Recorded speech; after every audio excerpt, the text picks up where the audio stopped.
पर नारी पैनी छुरी तीन तरफ से खाए, धन हरे यौवन हरे और घोर नरक ले जाए। तू समझा? हाँ।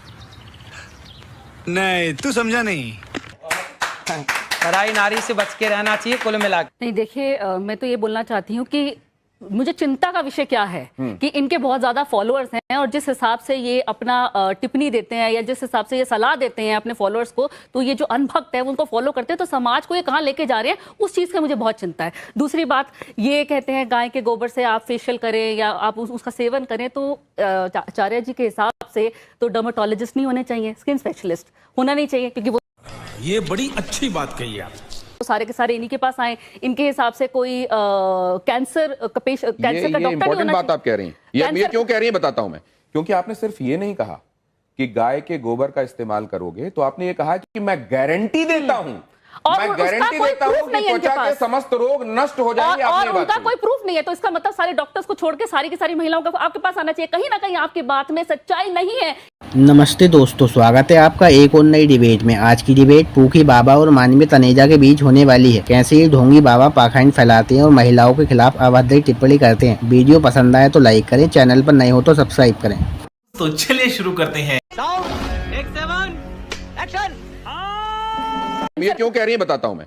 क्योंकि आपने सिर्फ ये नहीं कहा कि गाय के गोबर का इस्तेमाल करोगे, तो आपने ये कहा कि मैं गारंटी देता हूं, मैं गारंटी देता हूं कि त्वचा के समस्त रोग नष्ट हो जाएंगे। और उनका कोई प्रूफ नहीं है, तो इसका मतलब सारे डॉक्टर्स को छोड़ के सारी की सारी महिलाओं का आपके पास आना चाहिए। कहीं ना कहीं आपकी बात में सच्चाई नहीं है, इसीलिए कोई महिला आपके पास नहीं आई है। अरे देवा, ये गड़बड़ है बाबा। और जवाब लीजिए ना, जवाब लीजिए। देखो ऐसा है, ये सारी बातें जो हम कह रहे हैं ना, ये अभी आप लोगों के समझ के परे हैं। जब आप शास्त्रों को पढ़ेंगे, सत्संग करेंगे, तब तो एक महिला ले आइए जिसका आपने इलाज करा हो और तब तो आपके ये गाय के गोबर से जब सुन लीजिए पहले, अभी मैं आपको 10 लाख खड़ी कर तो बहुत चलती हैं। जब एक महिला को आपको लाना पड़ेगा ना, देखिए प्रूफ तो दिखाना पड़ेगा, सुन लीजिए, क्योंकि आपके जो संगत में बैठे होते हैं आप ही के लोग होते हैं। हाँ, ये कर लो पहले। इतनी बात नहीं है, उन्होंने एक और बात कही। बिल्ली की पॉटी जिसमें मिली होती है वो कॉफी। मुझे लगता है कि अनुरुद्धाचार्य जी को इस बात को लेकर कोर्ट में इसलिए जाना चाहिए क्योंकि ये सनातन के इस देश में अगर वो कॉफी पी जा रही है तो बड़ा मुश्किल है। लेकिन जरा एक सेकंड, ये महिला एंकर्स भी यहां बैठी हुई हैं। पहले मेरी बात पूरी तो होने दीजिए। आज का समाज बिल्ली की पॉटी की कॉफी पी रहा है। इसको क्लियर कर देते पहले। उसको उस कॉफी को पीने में बिल्ली की पॉटी खाने में आपको कोई ऐतराज नहीं है, पर गौ दूध गौमूत्र पीने में और गौ माता के गोबर से निकले हुए अन्न को खाने में ऐतराज है। ये यही नहीं, अभी और सुनिए।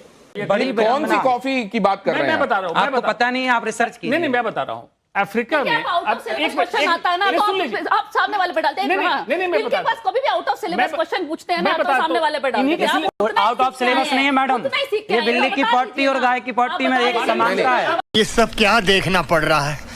अच्छा है मैं अंधा हूँ।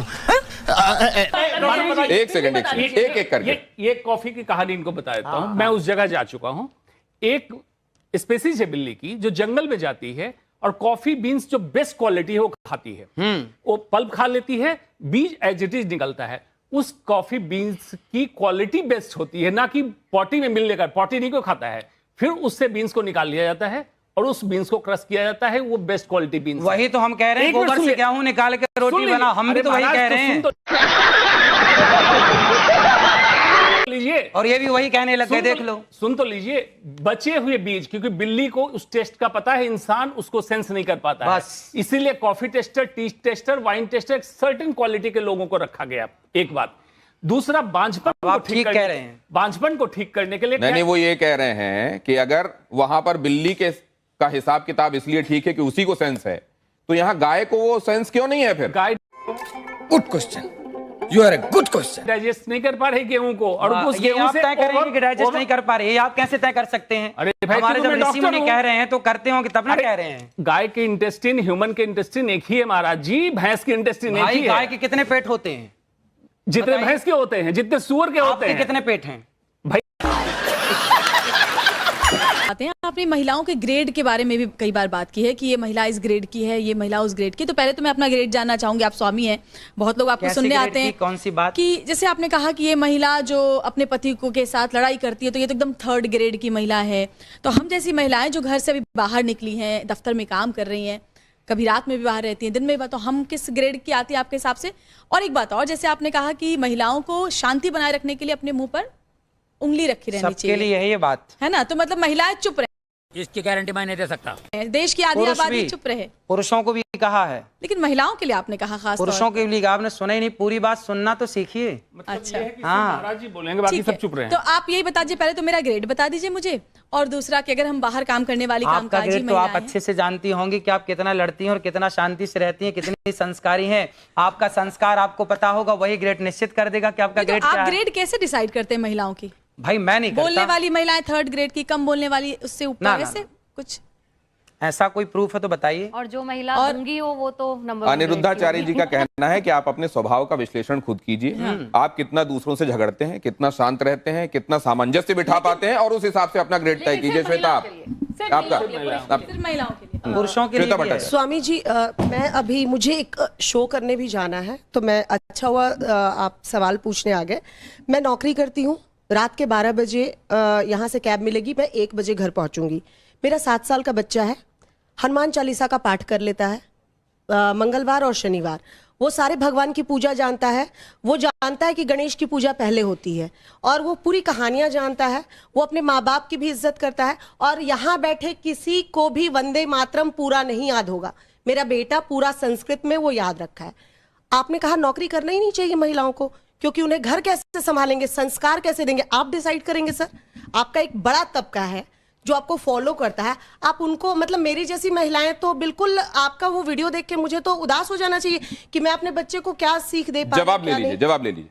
आप बताइए सर कि पूरी बातें सुनते नहीं। नहीं, मैंने पूरी बातें सुनी सर, मैंने पूरी बातें सुनी। आपने कहा महिलाओं को नौकरी क्यों करना, पुरुष कमाए। ना ऐसा नहीं बोला कि महिलाओं को नौकरी क्यों करना। आप दिखा दीजिए वीडियो है मेरे, दिखा दीजिए वीडियो है, दिखा दीजिए। मैंने नहीं बोला, प्रमाण लेकर बात करती हूँ सर। हम न्यूज़ दिखा दीजिए ना, तो हम तो सुन रहे हैं। लाइए, वीडियो मैं आपको बकायदा भेजूंगी सर, अभी दिखा दो। आप ये कह रहे हैं कि महिलाओं को नौकरी करने की जरूरत क्या है, पुरुष कमा रहा है। आपने जो बात कही, अगर उनका वही कहना होता जो आप कह रही हैं, तो वो कहते हैं हाँ मैंने ये कहा है। वो कह रहे हैं मेरा मतलब कुछ और है, तो सुन। सच्चाई छुपाई गई, अफवाह उड़ाई गई, बात कुछ और थी, बताई कुछ और गई। लीजिए उनसे वो क्या कहना है। आपके कहने का मतलब, एक सेकंड। एक महिला ने मेरे से सवाल किया,